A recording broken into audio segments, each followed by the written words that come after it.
Okay, so today we are going to be talking about virtual assistants, virtual employees rather. And I'm going to be talking to Mark Serranosa, and he runs his own studio, and he describes it as a solo studio. And we're going to be chatting about the workflows that he set up, the virtual employee setup, and the idea behind this is that AI does the boring stuff so that you can do the fun stuff. So, welcome, Mark. Did I get that kind of right? Yeah, nailed it. Awesome. So, I mean, give us a little bit of background on you. Yeah, Like, sure. what kind of work do you do at the studio? Like, what's the setup there? And tell us a bit Yeah, about that. totally. Well, I'm Mark Cernosia from Profanity Creative, out of Burlington, Vermont. Um, we are a 3D animation kind of visualization studio that does product renders and animations for the outdoor and lifestyle industries, and have been doing that for quite a few years, about 8 years now. And then before that, I worked in-house at Burton Snowboards for a very long time as kind of the head video guy there. And yeah, my roots are in kind of the action sports outdoor space. Growing up here in Vermont, always spending time on the mountain and skateboarding during the summer, mountain biking, and all that. So I try to focus on the industry and the things that I know. And I've been able to find some success in that just because I can already speak kind of the language of all the marketing teams and product teams in kind of that space. And um, so yeah, I've been doing that for a while. And now with kind of just the advances of technology and things, always playing with new tools and always trying to learn, honestly, and just taste it as much as I can. And I think something that really kind of piqued my interest with this whole kind of AI world that's starting to approach us is that we are just in the line of work we do already kind of, dare I say, like creative technologists, right? Like we have to solve some complex problems and deal with math and things like that to make creative things, right? And so being able to wear that hat into this AI world, I think gives a lot of people in our position and with our knowledge a pretty good advantage over, your normal uh, creative or just employee or whoever may be experimenting with this stuff. So yeah, I've kind of gone down the rabbit hole a bit with this because the cat is out of the bag, I believe, and not going back in anytime soon. But one thing I've really tried to focus on is utilizing AI for like operational systems and doing the stuff within my studio that just sucks and I don't want to do that. I didn't start a studio to write proposals. So if we can, offload a bunch of that, I don't want to say busy work, but work that is kind of repeatable and is almost, if you can develop a good process, allow that stuff to kind of churn out relatively easily. And then it gives us more time back on the box to make stuff, or heck, I've got a family. It gives me another hour to be with my family, something like that. So yeah, it's been a very exciting time, a little crazy, a little unnerving, but yeah, here we are. Where did you first get into it? So I think like I don't know if your entrance into it was like, these AI tools came out, we saw Mid-Journey start doing images and stuff like that. Did you Yep. ever or maybe you still do you still try and do the creative stuff? Or is it always just been like, actually, it's not at all I want to do for the creative. I want to keep it to the operational side? Yeah, no, that's a great question. Well, obviously when Mid-Journey came out, like, so fun, right? We're playing with, it's like, oh, all of a sudden we've got this boom image and holy cow, this is cool. It all looked like really abstract painting stuff, but it looked cool. And, it was kind of that aha moment for a lot of people. And I've been on the, early beta of Midjourney, and I've applied for all the open AI betas, and I've been trying to get in as soon as the stuff gets released so I can just start playing with it. And so I've spent a lot of time with Midjourney, Comfy UI, like Weavy and Flora, or the Flora Fauna type thing. And honestly, with my background in like Houdini and Fusion and stuff like that, the node-based systems are just, I love that stuff. I know people love or hate nodes, but for me, nodes are essentially a mind map of every decision made. So it's super easy to kind of trace back to something or find the gap where something may be going wrong. But I've enjoyed making a lot of stuff with the generative AI tools. I'm still really working hard to get it to do the stuff I really want it to do. And that gives me a little bit of peace of mind knowing that as people like us who are very involved in this creative process and in these tools, we still can't get the thing to do what we want it to do. So how is that, marketing intern gonna do it? I don't know, so those tools are obviously rapidly changing. I mean, I just saw Comfy UI just released like an official MCP for all the different AI agents to start building, workflows and node trees via that. And so it's just, I don't know, it's exciting, but I always come back to like the human aspect of it. Like I got into this to make cool things, right? And if I'm just building systems that are going to make the cool thing for me, that's not really what I want to do. I would much rather like spend that time, sure, building systems and experimenting and doing stuff, but like utilizing that as education and not necessarily as a deliverable. I've used it a bit in like storyboarding, right? Style frames. It's essentially kit bashing how we would normally make a style frame or whatever, but being able to generate some stuff relatively quickly for faster turnarounds has been super helpful. But I do try to guard that creative process of it, because that's something that I think all of us, love and hate, but it's why we started doing the stuff we do, because we love creating, and so I am somewhat protective of that. Yeah, I mean, I think that's something that a lot of people, a lot of creatives are going to be able to relate to. Like, actually, we don't want to automate the shit that we enjoy. Yeah. Like, that's the bit we want to keep. So that's why I was like excited about talking to you, because you've gone pretty deep on the other side of it to free up more time for like you say, family or the creative work or whatever you choose. Yep. So let's chat about that, because I mean, on paper, I get what a virtual employee is, I don't think it's that complicated, but when you get into the actual like, okay, so how does that actually work? Like, we're all pretty familiar with, a chat stream, Yes. doing and discussing things back and forth. And then I think a lot of people have started using tools, whether it's Codex or Claude Cowork or whatever. So we start understanding that now it can build documents for us. Right. But this virtual employee is kind of something beyond that. It's like behind the scenes, I don't have a mental image for it. Is it like it got loads of different chats open? Like, how is it layered into the bigger system? So, I mean, Yeah. maybe that's not the best place to start, but what's your explanation of it? Yeah, no, it's a great question. And if you want, I can share my screen and go through some slides. Visuals are always great.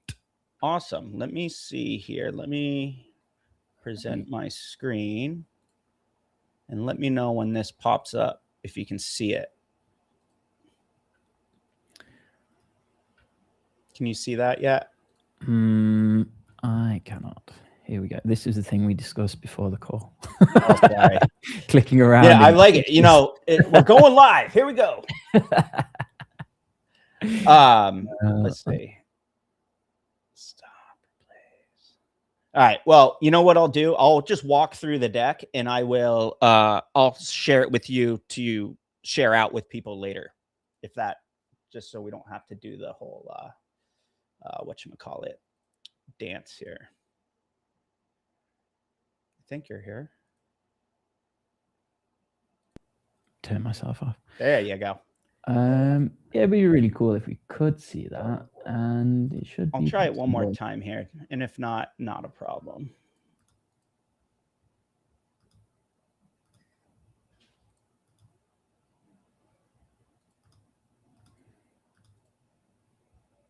I don't know if it creates a new source or something with you, but anyway, while you're looking at that, I can kind of talk about what I've been building and how I've been kind of playing around with these systems.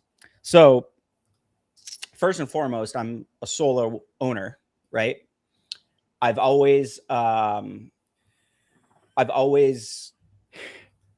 hired on contractors and stuff like that. I'm going to just hit stop share. That way it's not freaking out or anything. But I've always hired on contractors and ramped up when needed, right? But that's great from like a project perspective, right? So that's not really doing my day-to-day operations. I don't have enough work to hire on a full-time employee right now, like a full-time producer, nor does a producer want to come over and work for 2 hours for me a week. You know, like it doesn't make sense. So that was kind of my first idea of like, hey, I need some help just weeding through a bunch of this crap. I need a producer to like help me keep on track with things, right? And so I decided to, you know, when OpenClaw came out, I was like, oh, this is cool. Like agents, interesting. Shout out to Casey Hupke and Liam Clisham, who both were on that super early and were kind of teasing me about it and like, dude, you should check this out. But the thing was, they, you know, OpenClaw is open source, which is great. But to me, that also allowed like more, you know, possible attacks or anything like that. I didn't want to connect all my systems to something that was open source that I didn't fully understand, like the dev side of it.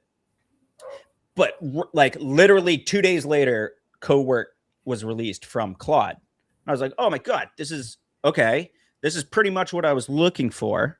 Coming from Anthropic, I'm going to trust it a little bit more than it being open source, right? Like, yeah, maybe.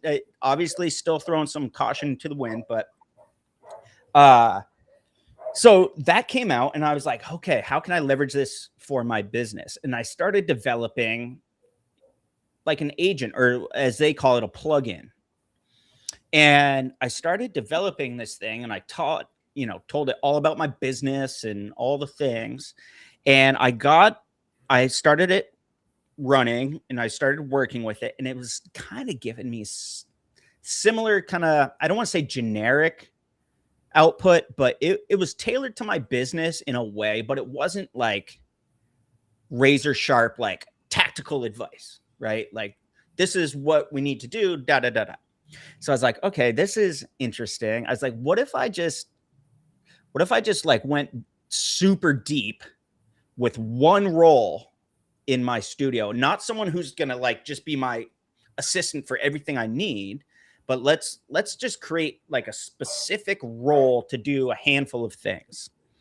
So I spent probably 2 hours in like Claude chat, right? Developing this prompt of everything I needed it to do for me as a producer, like proposals, postmortems, right? Like help me bid stuff, help me, like give me something to react to. And so after all that, I put it in. I started running this agent. I named the agent Sloan because it's just weird to say, hey, agent person. Like, I wanted to call it a name, right? And so creating these kind of virtual employees, I've given them all names. So it's a little dystopian, but it makes it a little easier to work with. And Sloan was just razor sharp accurate. Like, I was feeding proposals and kind of fake briefs to it of things that I've received from in the past just to see how it would do and how accurate it was. And it was coming back like on the money. And I was like, holy shit, like this is okay. I'm on board, you know? And what I came to find out was I spent that 2 hours crafting this prompt that is essentially a very, very, very detailed job description. So when people are like, how did you come up with the prompt? I'm like, I worked with Claude, because who's going to write a better prompt for Claude than Claude, right? And just went back and forth, and we wrote this massive job description. And so I was like, holy cow, that really worked well.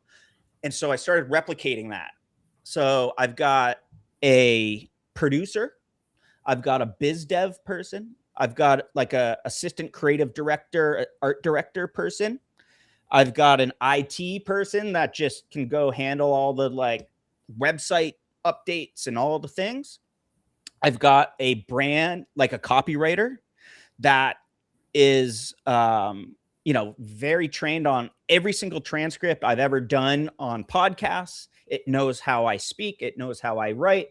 And I call that copywriter Dusty. And so Dusty always looks at everything that comes out of my systems and gives it a once over before it gets passed to me to make sure it's in the proper brand voice and tone. And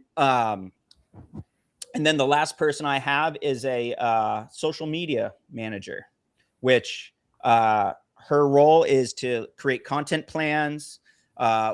She's connected to Buffer, to all the different Instagram and LinkedIn accounts and stuff. And she can go in, draft everything, give it back to Dusty, who gets his brand voice and eyes on all the captions and whatever. And then it goes and gets posted up to Buffer in a drafted state.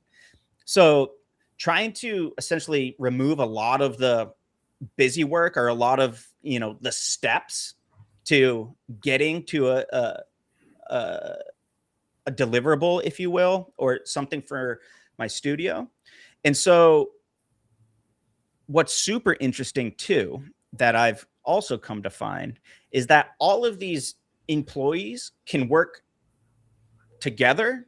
You can chain them all together. You can have them work in parallel. So for instance, if I just wrapped a project and I say, hey, let's write a post-mortem, my producer will go with the copywriter, go through all the Slacks, all the emails, all the Notion stuff, all the communications, write a whole post-mortem about it. That post-mortem then gets passed to my social media manager, who looks at that, pulls out relative information, creates a handful of posts, a 2-week schedule based on that post-mortem. Then that gets sent back to my copywriter just to make sure everything's checking the boxes. And then it gets sent to me as a draft. So I'm essentially going through and having it do 80% of the work. And then I give it the final kind of approval. My eyes go across it. Does it sound like me? Does it sound too AI? Does it sound, what are we using? M dashes, all these things, right? And so being able to put a lot of these processes in place has allowed me to really be an owner, be a director. And I'm not starting from blank, each time. I'm getting stuff and I'm receiving things and I'm reacting. Just like if I hired an intern or even a junior, right? Like, there's that, hey, go do the first draft of this, send it back. Let's have a feedback round. So that's how I treat all this stuff. It's not like one and done, one shot, cool, send it out.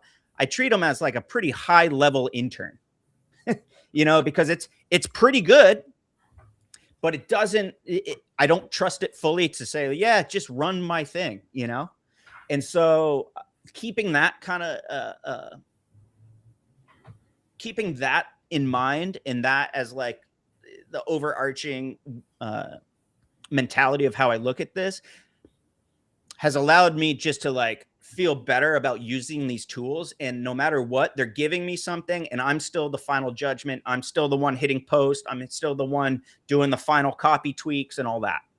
So it's been pretty interesting. It's been very useful. And now I think is honestly the time where like I've had these systems in place for probably 6 months or so now. And like my biz dev guy, like I'm getting stuff all the time and I have the contacts and I'm making moves, but has it generated me a brand new client? No.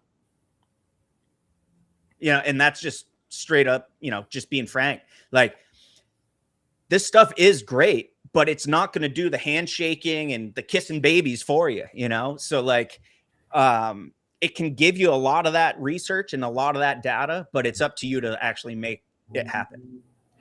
Yeah. Yeah. That's one of the things I sometimes worry about is like, how much am I wasting my time setting up systems that aren't actually moving the needle? I mean, honestly, it was like a reality check I had to do because I was building. I was like, oh, I need a project archiver. Blah, blah, blah, blah. I need this. Blah, blah, blah, blah. I need this. Blah, blah, blah. And it's so fun to make that stuff. But then it's like, all right, well, is it moving the needle at all? If not, like, okay, cool. I experimented. I learned. I played. But like, let's go back to like real business here and try. We need to bring in projects, you know? So like, it's easy to get lost in the weeds and go down the rabbit hole. And all of a sudden you've spent extra amounts of dollars on tokens and all this. And you're like, what did I build? Yeah. I mean, there's also the argument of just lightening your cognitive load as well, though. Like Exactly. just to take some of the open loops in your mind off your plate and just to make your day a little smoother Totally. or feel better even. Well, and that's the first thing. Once I got these systems really working, the first thing I had Sloan, my producer, do was just create that morning briefing, right? And there's a lot of chatter online right now of like, oh, the daily briefing and da da da. Like, that's kind of low hanging fruit, right? But like once you connect all of your stuff to it, the accuracy of it is just insane. And what used to take me an hour to go through all my communications and emails and see like what my day looks like, it's just delivered to me in Slack at 8 a.m. every day. And it's like, it's broken out by priority. These are the emails that are sitting and we're waiting for response. And so just that context switching and lack thereof has allowed me just to kind of concentrate a little bit more on the things that I actually need to do. And I think I'll speak for myself here, but my brain, I'm all over the fucking place, you know, like, here, this, that, and the other. So like when I hit the flow state and I'm like jamming on a project and then all of a sudden I get pinged and now I have to jump over and revise this proposal, like, no, like that totally ruins my day in a way, you know, like it takes me a half hour to get back into that flow state or whatever it may be.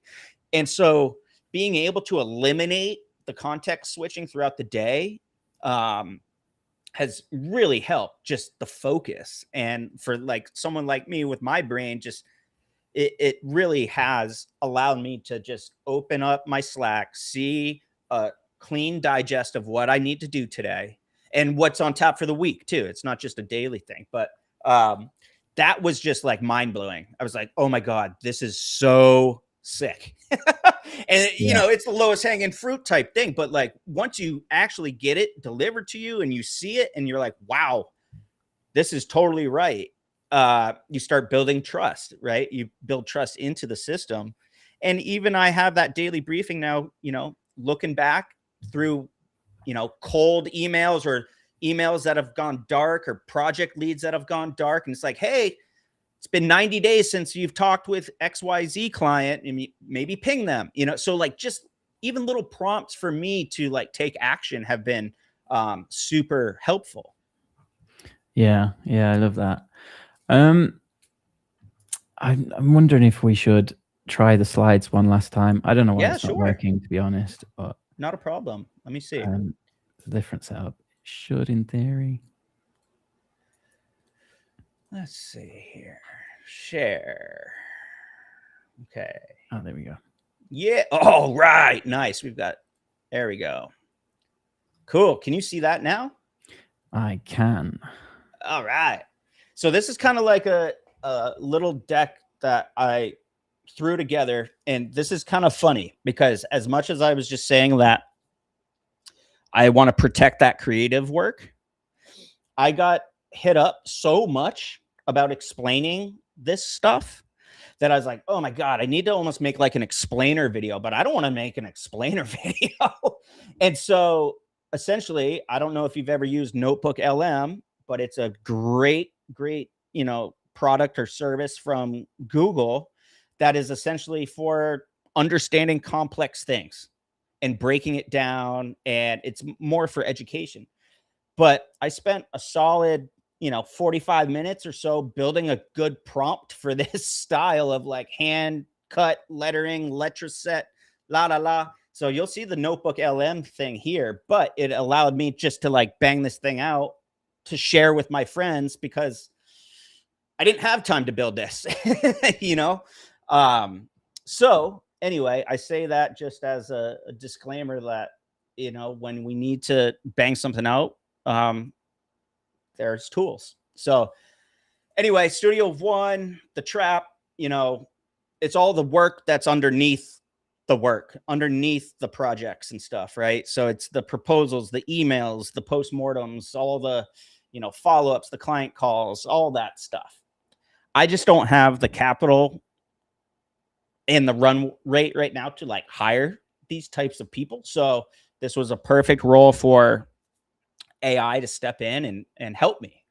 And similar to the context switching thing that we were just, talking about, just going from here to here to here to here to here to here. And then you're, halfway through your day and you don't even know what's happened because you've done so many things, but it's been kind of all over the place. So by utilizing these systems, it's definitely streamlined a bunch of this and allowed me to stay more focused. And so this starts getting to how a lot of people, I think, have used AI and kind of the mental flip that it took for myself to really start understanding this. Like, we have these AI tools and it's great. Like, we can say, create this logo for me or draft this email for me, and you're going to get something, right? And it's going to be okay. Probably it might not sound like you. It might be like pretty generic. But once you start feeding this thing context and it starts learning about you and your business, the flip that it took for me was, rather than saying, hey, tell me how to do this, it's like, no, go do this. And if I had a whole team, what would I have them do? I'll describe that, tell the agent, and boom, off they go to go do the work, not tell me how to do the work. Right. And so that was like a big flip of, rather than tell me how to do it, go do it and come back to me for review. So like here too, this is kind of a quick chart of just, where memory starts getting lost, context, like all the things, the co-work and the more agentic systems, those seem to have just like a better context window, all the different connectors and tools you can connect to them, the different scheduled tasks and actions you can have them do. Again, it's telling them to go do something and not just a chat bot. So this kind of gives you a quick little thing, visual to that. So again, just more gimmicky, yada, yada. The reason why I even said gimmicky and the reason why I even did this was because all the research that I had done was always about, look at what AI can do. here's this 100-page legal document that it can summarize, and look at it can do this and it can do that. And I was like, well, okay, that's great, but like, what is it actually doing for your business? Like, how does a creative owner or a creative person utilize this in their business? I couldn't find anything really about it. So I really started just playing and experimenting, and that's where I started developing these different personas and these different essentially employees, right? And so that led me down to like, okay, I have all these employees, but now how do I make them as useful as possible? So here we kind of have this like automation stack, if you will. So this agents thing, this is like your plugins, right? These are your my Noras, my Dusties, Reed, Sloan, all the people. Yeah. Well, sorry, one question here though. Like Yeah. when you say plugin, like have you actually built a plugin, like coded a plugin, or are you using that in a general sense? So, okay, great question. So I'm going to be speaking from like the perspective of Claude here. Claude, they call their agents plugins.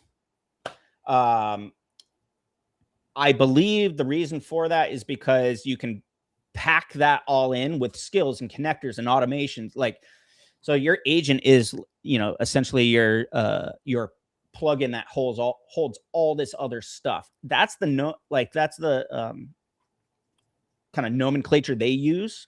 Mm. Like Codex. I mean, honestly, all of this is applies to any sort of platform, right? It's just a way of thinking, because like Codex has agents, Claude has agents, you know, everyone is starting to really develop these things. So depending on what ecosystem you may be in, I believe, and I'm a firm believer that this way of thinking applies to any system you're in, you know? So just with my experience in building this within Claude, plugins are essentially your agent. And those are what hold everything else. So say my agent is Sloan, who's my producer. So her skills would be writing proposals, writing postmortems, you know, market research, scheduling, project, you know, management stuff. And so you can develop specific skills to give your agents, to give your employees. And so I've developed those skills, and I've, you know, given Sloan access to them and packed her with these skills. And then those skills will reference these different connectors. And these different connectors are what connect to your applications, to your Gmail, to your calendar, to your Notion, to Fireflies, or, you know, Gemini or whatever for like transcripts, and all that stuff. So if you're documenting all of this and you have it housed in Dropbox or Google Drive or wherever it may be, and you give your agent, your employee, access to those things, it makes the context of what they know about your business like so much more robust, because they can start going through all your emails. They can start going through all the Slack channels and all the Slack communication. They can read all the Notion documents and anything that's happened there. So it's kind of supercharging them on like almost like an onboarding, but there's no time for onboarding. It's just like as soon as you connect it, they understand everything. So it's been really, really powerful in that sense, that they can look back through lots of past emails or Slack communications or whatever, and start, you know, bringing to light certain things that I might have missed, or, you know, think about it this way. I have some of the skills that are built to like push back on me. Like, don't agree. Like, let's keep arguing about this until we come to a common, you know, solution. And so that's been super powerful. And once you get all of this stuff, all your agents connected with skills, and then you connect them to all your apps, you start throwing in some automations. So like I have my scheduled daily task of send me my daily briefing, make sure all the Notion boards are updated. When they are updated, send me a Slack DM telling me everything that was updated, and so you can have all these automations always going in the background. You can have them go every minute, every hour, every day, every week, whatever. You can set custom ranges. So that's been super awesome too, of just setting lots of things just to run in the background while I'm sleeping, and so this will show you like how the connections kind of work, right? Like Cowork's your main hub, but now you're giving access to Notion, to Gmail, to Slack, Fireflies, Vibe prospecting, which is like a really cool app for finding like business details, and Figma. I mean, the list goes on of all the different connections they have. And the best part is, if they don't have an official connection, like Anthropic and Figma have an official connection. But if they don't have an official connection, you can connect to a lot of these softwares using something called MCP. And that essentially is kind of like an open call to these programs, where if you can get an API from whatever and set that up, you can start accessing Houdini. You can start accessing Blender or Cinema. Like it's crazy how MCP works, and that's definitely going to be changing things here in the future. Feel free to stop me if I'm just going too fast, but I'm just kind of like firing through this because I know we're. No, this is all good. Thanks. Okay, cool. So if you're curious about any of this stuff, the first thing you should build is something that like you routinely pisses you off. Like you're like, oh, I don't want to do that. Do that, figure that out, wire it up, get it dialed in the way you want, because through that process, you're going to be learning how to build this stuff. So don't pick everything under the sun. Maybe pick, proposals or a daily briefing or something like that to like really fine tune these systems. And then once you get it fine tuned, then it's a lot easier to replicate. Say, actually, hey, I want you now to focus on business development, not producing, Okay, we're going to create a new employee. We're going to use that producer kind of outline as like, hey, this is working really good, but I want this now to be kind of converted to a business dev employee. And so now you work with Claude again and, tweak everything to that. But I spent a solid week just with Sloan in my producer role, daily briefing thing, to make sure I was understanding it and it was working well before just like jumping into everything else. Just like we spoke about earlier, it's so easy to just like keep going and keep making things, that it does take a bit of restraint just to kind of pull it back, get really focused on one thing, make sure it works well, and then replicate it out. I think that frame you gave earlier of treating it like an intern's good here. Like if you took on a new team member, like you wouldn't expect them to, like, even if you give them all the context, like you're still going to have to train them the first week, or I mean, much longer with a human. Oh, exactly. Yeah. But and yeah, you wouldn't take their first draft and say, oh, cool, ship it to our client, So it's that same mentality as, essentially a very good intern. So I built out this team. I've got Reed, who helps me with sales and biz dev, doing not outreach, but drafting outreach, doing lots of business research, right? So there's lots of services out there that, can scrape the web and do the thing. But there's two services that I found super helpful. One was this Vibe prospecting service, and another one is called Applify or something, AP something, but another scraping type service. And by combining those two things and saying, hey, find me, I want to do golf stuff. Find me, you know, whatever golf things or potential clients may be out there. So that's something I actually did run. And it went to work for a few hours and came back with a 20-page new business proposal that gave me tier 1 clients, tier 2 clients, tier 3 clients, contacts at each company, reason why I should hit them up now. Are they into using 3D as visualization? Can they level things up? So I was just like blown away when that came back. And I was like, there's no way this is right. And so I picked that thing apart and I went and I found all the same information and it was all correct.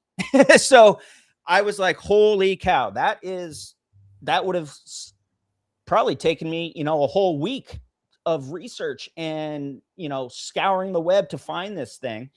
And then it ran overnight and I came back to my desk and it was there for me in the morning. So like that stuff is super powerful. But like I said before, still need to convert it, right? It's not going to do that for you. So I've got Reed doing sales, Sloan doing ops and like producer type role. I've got Nora doing the social media and content planning. Kai is my kind of assistant creative that I can, you know, bounce storyboards off and we can work on style frames and treatments and stuff. And then I also made like this dude, Nick, who's the IT guy. And that's a deep cut for any SNL fans there. But just to have someone that I can say, hey, go update Framer for my website with this, and it can go do that. It can help me create things for cowork. It can help me create lots of like 3JS and all the, you know, the cool kind of new web stuff. And it's great. It's super, super good with all of the, what is it? It's 3JS and the other one is, I forget, I'm spacing it right now. But then I've got Dusty who does the copy. Again, brand voice, keeps it true to or who I am, what our brand is, what our studio is. And this is super important. And it's been really interesting to see when I run certain copy and things through it, how it comes back way more on brand. And even though all these other employees have the same context and stuff, just it's having Dusty essentially only look at copy and make sure only brand voice and tone are like being captured within it. This has been a really useful kind of like catch at the end to really make sure the copywriting is better and on brand for us. So something I would highly encourage people to explore. And how did you train that copywriter? If you give it like examples of your own work or? Yes. Yep. That's exactly it. He has access to my Gmail, so you can read through any threads and stuff from the past, whatever, 10 years, 8 years of the studio, but 10 years of me doing this. And then I've been on a lot of podcasts and I hosted a podcast for 5 years. So whether that had anything to do with the studio or not, I grabbed all of those transcripts, thanks YouTube, and dumped that into the context of my profanity business folder within Claude. And the reason I did that was only so it can know only so it knew how I talked. You know, I'm very shoot from the hip. I swear. I don't like, you know, I'm not, I don't know all the business speak, if you will. So like, I didn't want it, you know, these emails and other blogs and whatever I was working on to sound like that. Cause that's not me, you know? Mm-hmm. And so by adding all those transcripts and emails and stuff, it really understood how I spoke and how I wrote. And I write like I speak. So that kind of helps. So yeah, here's just a quick way to explain this of like kind of a biz dev thing. Like Malbon Golf, it's a company I've wanted to link up with for a while. I say, hey, Reed, I want to work with Malvin Golf's company, do some research for me. So it's going to go through Vibe prospecting and Appify and scour the web for anything it can find. And it's pulling company data, like if it was recently funded, if it's a private company, if it's, backed by XYZ company, if it's a sub brand of something, pulls a lot of in-depth business info. And then through that, it's also finding contacts. And so I also have it instructed to find not only contacts, but contacts that I have a connection with via LinkedIn. Right. So I want to know, creative director's name, but I don't really want to do like a cold outreach. I want there to be, if there is a link, I want you to, flag that so I can make that connection. That's been super helpful too, because as we all know, cold emails, it's a hard thing to, really break into anything with. So that's been pretty useful here too. And then it researches all their previous campaigns and is profanity a good fit for it. And then step 4, it's going to draft a bunch of emails for me to review.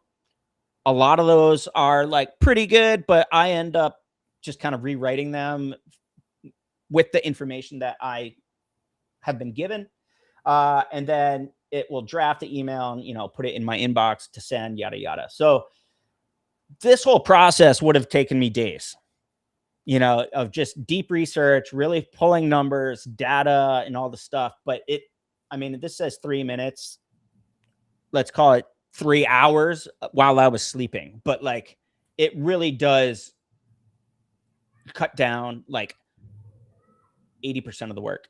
Right. So, this is just a little graphic to show that too. So again, AI is not the magic bullet. It's not going to do everything for you. But it can help you get a lot of the kind of busy work or the first drafts done. And then you have your business sense, your, creative acumen and all the stuff that then you come in and you start, putting your spin on the whole thing. And I've just found so much more efficiency. I know that's such a such a buzzword, but it really is true, by doing this, and I'm a firm believer that, the founder or the human always has to have their touch on it. You can't just automate everything. We probably all get those automated emails and stuff, and you can just tell them like delete, so that's been pretty much what I've been working on over the last 6 months or so. And it's been really exciting, but I'll tell you what, it changes every day, as you well know. And something a system I have built is a Claude daily update that essentially scrapes the web, scrapes their blog, the Anthropic blog, Reddit, all the things, and gives me a digest of what's hot, what is everyone talking about today. Oh, Fable 5 just dropped, but people are experiencing like crazy usage levels. And so that's been super cool to like, it's very meta in a way. But utilizing these tools to really start, I don't know, getting time back. Yeah, that's cool. See if I can find my camera. Sorry. No worries. Yeah, so that was pretty complete. Here we go. There you are. There we go. It's live. It's live. Yeah, so so there's one thing that I still don't understand, to be honest. Like, I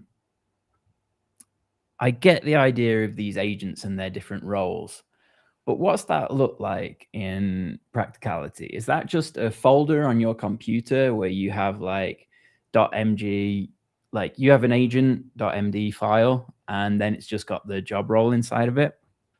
Yeah, so there's a few different things within Claude that you can essentially modify to kind of direct each agent, right? So you have like kind of a Claude MD file, which is more or less like your 30,000 foot view of your project or whatever. And then you can drill down finer with more of the agent MD files. There's now design.md files for like if you're doing designs, or I've created like a brand book, right? And so now that is part of that design MD file. So if I want to start generating things, it's all going to be in the Profanity brand, you know, which is super cool too, because as we've all seen, everything looks like Anthropic these days. And like, anyway, but yeah, that's exactly it. So you start your Claude MDs, your high vision. This is how I speak. This is what we are. This is Profanity Studio, you know, da, da, da. And then as you start drilling down in each role, more granular, right? And you start building those agent MD files and stuff as that job description.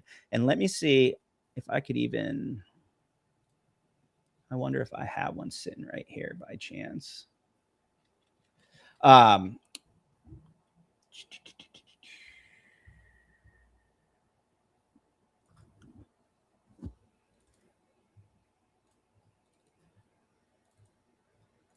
But yeah, you have like skill MD files, which are, it's essentially like your agent MD file, but that's, you're building these skills and you can put these skills in each plugin essentially. So if I want my producer to have an IT skill, I can copy that skill over to that producer.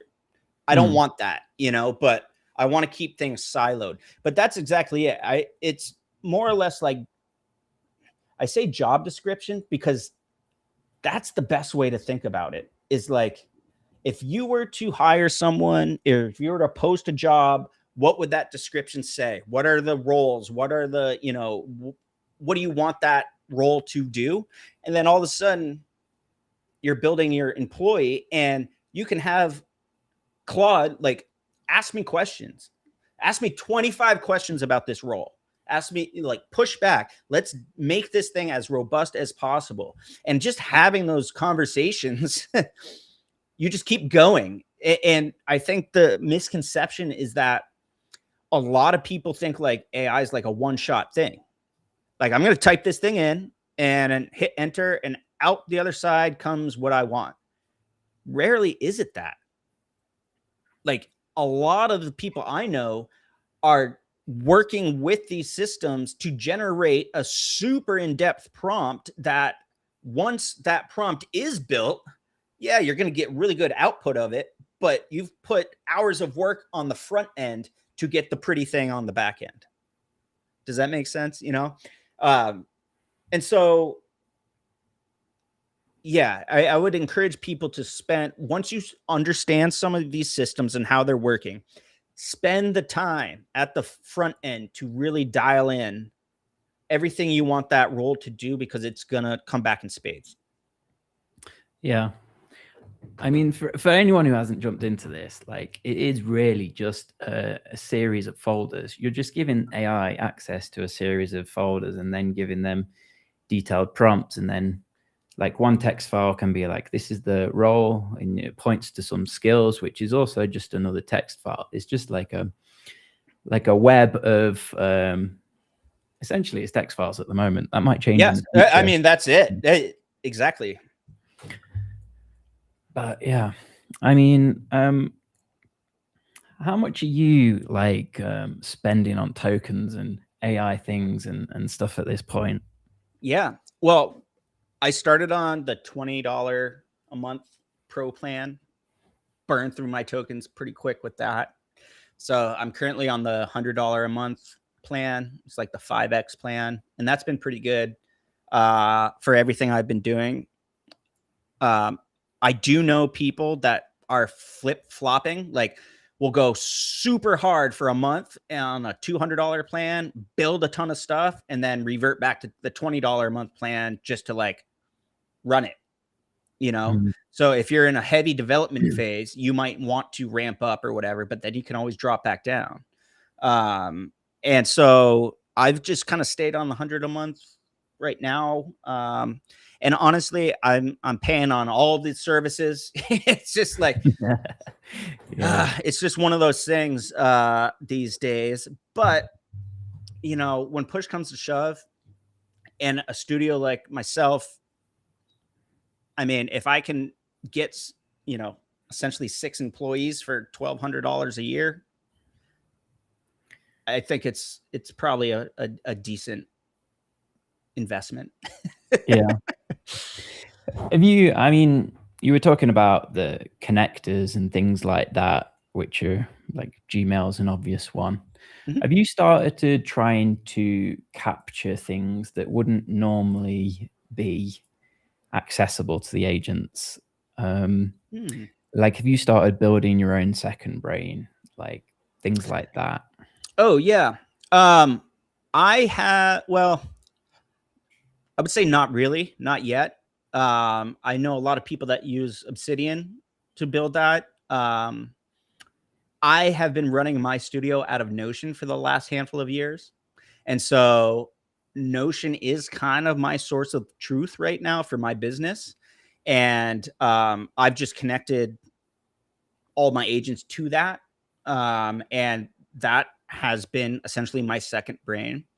I will say, though, I'm starting to get kind of frustrated with it because it is becoming very cumbersome. And like, I don't know if you use Notion as well, but like, it's a great tool. But like, all of a sudden, I've just got hundreds of pages being built, and it's all over the place. So Yeah, I touched on it. I've used it lightly, but I didn't enjoy it. and so here's another interesting thing about all of this. Luke, I could give you my whole studio folder and it won't work for you. Right? It is so tailored to me and my studio and how I operate that everything is custom. And that's what's so beautiful about it. But I would just be wary of someone saying like, oh yeah, studio in a box, buy this thing, because like it doesn't work. Right? I mean, it might, but it might be very generic and it might not be worth the price or whatever. But something I've come to find is like everything is so tailored to how I operate and how my friends operate and how they run their businesses that like the copy paste thing is not going to work for this. Maybe some very generic kind of, structure, but when it comes to proposals, and it's all so custom, and that's what's so beautiful about this. Yeah, I mean that's kind of the reason that I bring up this second brain idea, because like it's our worry is that AI is going to do it all, and everyone's going to be out of a job, but like people are just starting to build their own personalized custom way of doing things, and then your own knowledge, the things that you found important in the world, become the basis that you can build this layer of intelligence on top, and it starts being more unique and less generic. Yes. So and that's your IP. Yeah, like what you choose to connect. I've started thinking of it in like a friend of mine said to me, he's a developer, he's very systems thinking as well. It's just inputs and outputs, and like what's basically the context? What are the inputs that you're gonna give it, and then you are the 20%. It's doing the 80% of the work, and you shape the output. And it was interesting you came to that 80-20 kind of number as well, because I had another guest on the podcast and they were using it much more. They do use it to build systems for their creative output, so they're working with clients, but his thing was like the first 10% has to be your creative idea. Like you can't go to the AI and ask it for a creative thing because it's going to come generic. Yes. And then the production, yeah, it can make that image. Now you've given it the idea, and then it was the 10% editing at the end. So you come to this same thing, but you're using it for you're not using it for the creative side. So like the order of that thing's changed. Yes. Like yep. You're just far more on the editing than because well, and I'll tell you what, from my understanding of AI, right? It's an average of all things. So everything's racing to 50% gray, right? Like in a way, if we're averaging everything, everything is coming to 50% gray. So if anything, be so weird that like you're going to stand out because you're in this percentile up here and everyone's down here, you know, or in the middle. And so that's something I try to keep in mind. And this stuff is great at synthesizing data and ones and zeros, blacks and whites, right? But when it really starts coming up, when you're trying to think of unique ideas or unique problem solves or whatever, it's going to struggle because it can only look backwards. It can't look forwards, right? And we're very good with like looking forward, utilizing all of our knowledge to look forward. It can't do that yet, right? Yet. But I think that's something that us as creatives should keep top of mind is like AI is the amalgamation of everything. It is going to be as medium as it can be, right? And so it's up to us to like buck that system and like throw that out the window, utilize these tools, but let's make something so freaking weird that like something I would never have been able to come up with or whatever it may be, you know? And I think that's when people hear AI and it's like one shot prompt, it's going to steal our jobs. It's going to do this. It's going to do that. It's like, I don't think that is the case. I think it's going to be creatives like us that understand how to use these tools to, again, make the thing. It's the same argument of, oh, are you using Blender or Cinema? Are you using Redshift or Octane? Are you like the client does not care. They just want the video done. Right. Yeah. And so I don't know. I think we've been here before, maybe as like 3D creatives. And this is just another tool to get us to that end product. But utilizing our creativeness to really stand out from the crowd, I think is our leg up, and understanding the technical ways of doing that is another, you know, way we stand out. So it's a crazy world right now, but I am confident and I am hopeful for all of us that like the rubber band is stretched way out. And now all the marketing teams are like, okay, yeah, that Canva one-click solution thing is like not great. We're going to need to go back to how we did it. And like, maybe we can keep some of these AI systems or generative things or, but I think, they're going to start coming back to people like us, or clients will come to us because we know how to talk to these systems and how to utilize them to get to that end result. Yeah, it's cool. I don't know if you got much time. I did promise you an hour and we're getting close. Yeah. Oh, I'm good. Cool. Cause I did want to ask you there's a couple more things. So like the forefront tier of AI at the moment is kind of Mythos. That was a whole kind of an AI so powerful the US government blocked it. Yeah. Like I don't think they could have done better marketing for them if they tried. Oh man. But yeah, I mean, at the time of like we're doing this live, but at the time of recording, like it's only been available to us for like less than a week or so. Have you started trying to push that and seeing how far you can take it? What have you been experimenting with that? So honestly, every time a new model comes out, I kind of run it through similar things, because like I've built so many things for my company within this ecosystem that a new model comes out and I'm like, all right, run an audit on everything I've made. What can be better? What am I missing? Let's fine tune everything, because a lot of times every model is just either the context is bigger or it's more accurate in this or that. So like I'll have it kind of review all my systems. I'll do some design tests with it.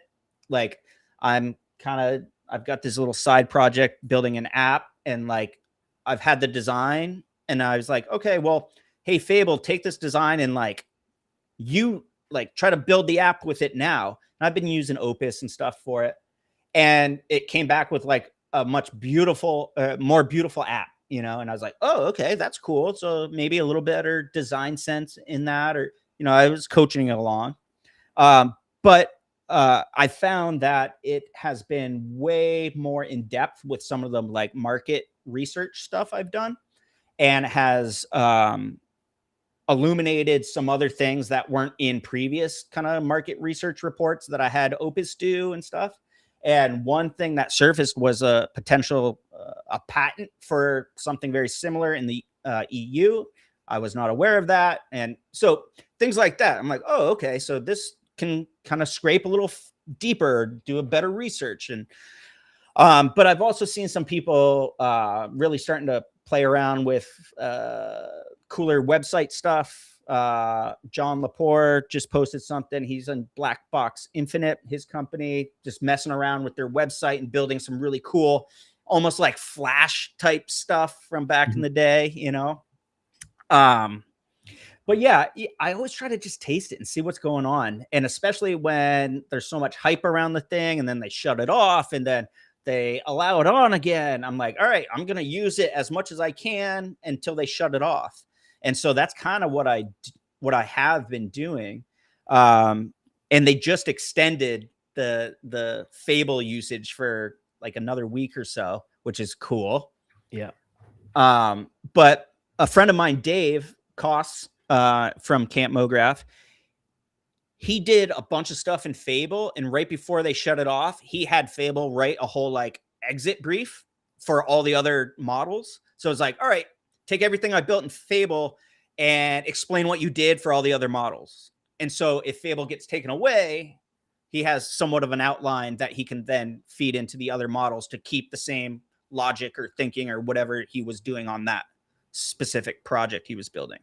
So that's an interesting way to use it too. It's the more I get into this stuff, the more meta I start thinking. I'm like, well, who's the best person I'm going to just ask the thing what I should do, you know? So yeah. Yeah, it's interesting. Like, it used to be kind of like prompt engineering, and you just learn the tricks for like different ways to get better instructions. And then it got to the point where AI is better at prompting than humans.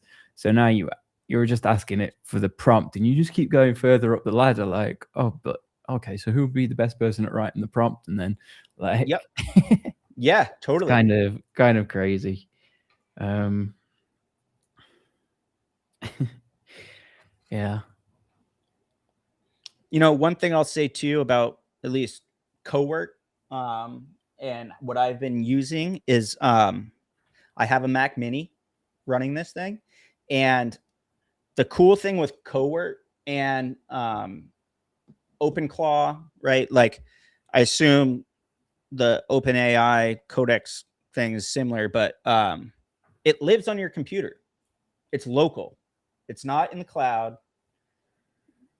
I have it rigged on my Dropbox somehow, so like I can share it through all my computers. But that was also a little bit of a security blanket for me, knowing that like all the files are living on my machine right here and not up in the cloud. It probably is somewhere, but like for the most part, a lot of the trade secrets or studio secrets or whatever you may have that might be your, you know, IP, the stuff's living on your computer. So dare I say it is a little bit more safe. But that is something that's different than, you know, just using a chat bot or something.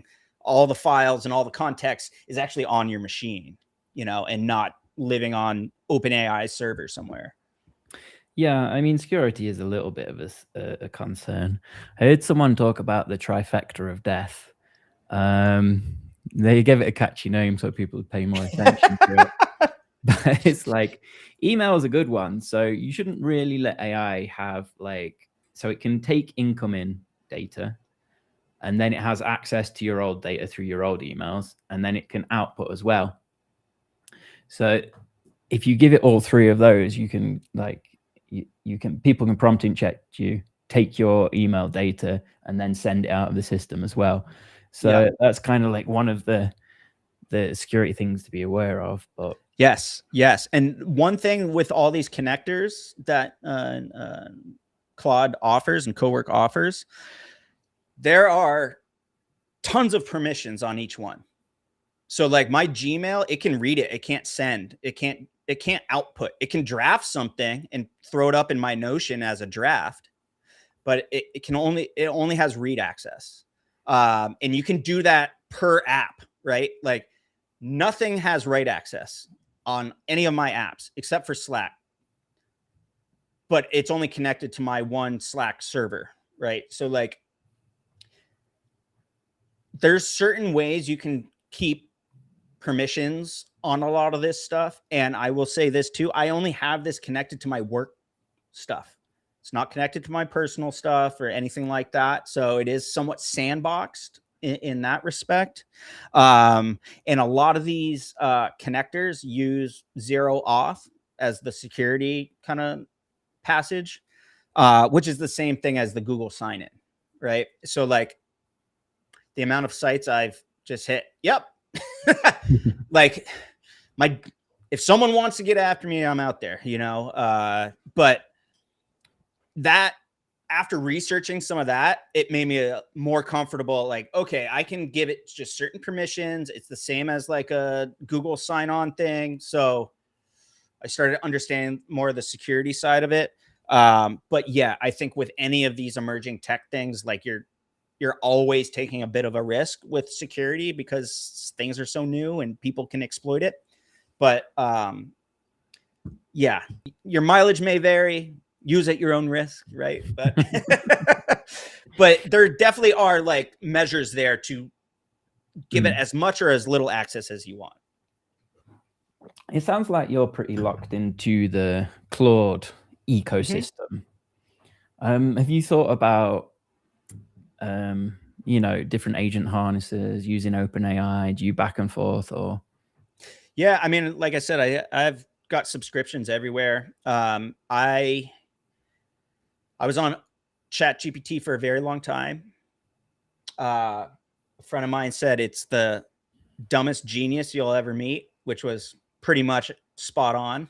it says it knows a lot of things, and then you're like, wait, no, that's not right. And so I built a lot of context just through that over the years, right? And so when Claude released Cowork, or when Anthropic released Cowork, I dipped over there. I started trying it. I was like, oh my God, this is like so accurate compared to what I'm getting from ChatGPT, that I ported all of my stuff over, and they make it really easy now. They give you an exact prompt and everything to port all of your stuff over into Cowork. And so that, I still dip into OpenAI and ChatGPT and Gemini and stuff, but not on the agentic front yet. Mm-hmm. I got a little bit of everything, a bit like you. I was using like back and forth, like one's better than the other. And it was a time when Claude was better than the other, but they'd really reduced the tokens. Right. And then I was like, all right, now I'm going to go back to, at the moment, I've got Hermes agent set up.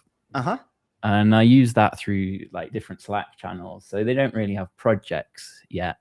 So I've just put it through Slack, and I've got different channels that I use for different projects, which is just really for my own cleanliness. But at the moment, that's plugged into OpenAI.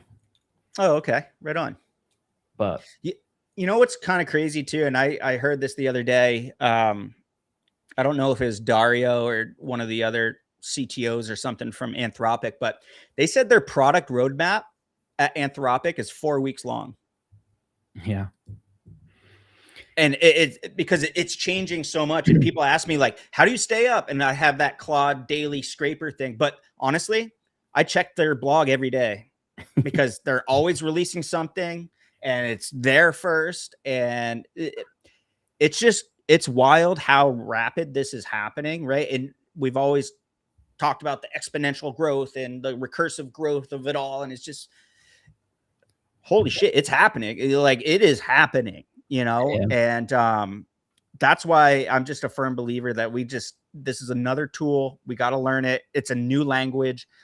We're now letting the computers talk to computers, and us as the bottleneck is now removed, and so like it's a whole new world. And if we can understand it, I think there's a great kind of business opportunity and all the things surrounding it. But just into this next kind of stage of the internet and the stage of tech, I think we're prepping ourselves well to really like understand it and be able to hit the ground running with a lot of these tools before anyone even like hears about them. So trying to stay positive about it. I mean, for me, I think like the frontier of AI at the moment this week is like loop engineering. So people are not writing prompts. They are setting goals with defined outcomes. So like a point that, okay, when you reach this outcome, stop, so that they don't burn like just endless tokens. But the concept is that you set a goal with a defined output, and then the agent spins up agents to solve that for you. So, exactly. And you just sit back and you're like, cool. So that first draft will be landing in my desk in 20 minutes. And, but it is crazy once you start tying all these webs and networks together, just how powerful these systems can really be. Yeah. I looking forward to see what people do within the creative industry for this, because I mean, with coding, it's a little bit, maybe it's easier to define kind of goals and outputs and stuff, but we'll see where it goes. I mean, we'll see. Yeah, everyone's I mean, it's the beauty of this too, is like everyone's experimenting. It's leveled the playing field for everyone because it's new for everyone. Like, I mean, think about that. Anthropic has a 4-week roadmap. That's insane. Like they're building so fast that they're like, in 4 weeks, what we build today might not even work. Like, what? So they're very much like just head down building, and I don't know. I'm excited about it. And I'm kind of at the point now where I'm like unapologetic about using AI. It's just like, it's here. If you want to resist and whatever, okay. But it's here. We got to learn it. We got to know it. And hopefully we can leverage it, Yeah. Well, it's cool. It's been really insightful. I think you give lots of little tips and advice. Oh, great. And excellent. Was there anything we didn't cover? Let me think. I don't think so. I would say, just on kind of like an ending note, is that these systems are only as powerful as you allow them to be, right? So like, again, connecting a lot of these applications and they can understand your business better and all the things. But like, it's been so powerful for me because I've been running my business for 8 years and freelancing for years before that too. And so I have years of proposals, years of bids, years of emails, years of projects, years of everything, right? And so that context that I've fed this system is very rich, very robust. If you're fresh out of school and you don't really have much context to feed it, that's okay. Your results will be probably just maybe a little bit more generic or not as tailored to your business or whatever, just because you don't have as much context to feed it. You can build it, you can take your time, you can really dial it in. But I think an advantage for a lot of us that have been doing this for a long time, just in creative services, is that we have all that history, and we can take that history and feed it in to these systems to find cold leads or projects or, things that might have slipped our minds. So, the more robust and the more detailed you can build that context out, the more powerful all these systems will be. Yeah, I think that's a good idea. I think good advice. So if you don't have the context, start building it. start developing your taste? Like what's the direction that you want to take it? Yep. And especially these days with so many like Zoom calls. And I mean, most of the time I get on any sort of call, there's a transcript running, so we're collecting this data. This is being collected. So like take it and feed it into your thing. And like, I just had this great client call, whatever, summarize it and debrief it for me. So, but just every little piece you can feed it is going to give it more context about you, how you speak, what your business is like, and all that. So yeah. Awesome, Mark. Thanks for this. It's been great to chat to you. You've given away tons of advice, and yeah, I hope people do, like, there is a little bit of like fear of just giving up, like giving AI access to your computer when like it can get the simplest things wrong. But somehow it works, like when you give it the context. That's it. And that was like, I've had a few aha moments in my career. One was like, first time I typed into Midjourney, I was like, whoa, this is insane. First time using ChatGPT, first time hooking up Cowork and getting this agent kind of system to work. I was just like, whoa, and every single one of those aha moments has always led to like a pretty big thing for me, so it's like, I just keep trying to trust my gut on it. Right. And like, okay, if I'm feeling this and a lot of my friends are feeling this, like we're early adopters and we're early tasters. It's only a matter of time until like every company in the world is setting this stuff up for all their businesses and yada, yada. So yeah. Yep. Cool, man. Let's wrap it up here. Awesome. Thanks for your time, mate. You got it. Thanks so much, Luke.